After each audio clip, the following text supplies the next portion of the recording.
আমি বিশ্বাস করি পৃথিবীতে ভালো আর সরল হৃদয়ের মানুষগুলো সুখী হতে পারে না। পৃথিবীর সব প্রান্তেই তাদের কপালে দুঃখ অবধারিত থাকে। সম্পর্কের ক্ষেত্রেও তারা হয় চরম অভাগা।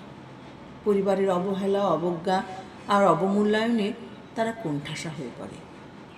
একটু শান্তির আশায় যা কিছু আঁকড়ে ধরে সেটাই তার জন্য সবচেয়ে বেশি মানসিক অশান্তির কারণ হয়।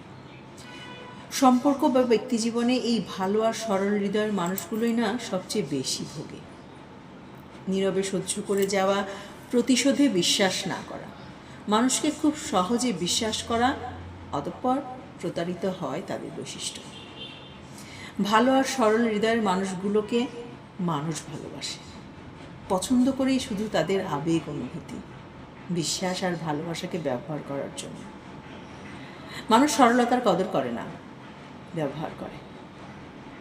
পৃথিবীতে অসুখী মানুষ হয়ে বেঁচে থাকাটা খুব কষ্টের। অন্যের সুখ দেখে প্রতিনিয়ত দুঃখ পেতে হয়। সুখের আশায় দুঃখকে লালন করে আজীবন কষ্ট পেয়ে যাওয়ার মতো যন্ত্রণা পৃথিবীতে আর কিছুতে হয় না।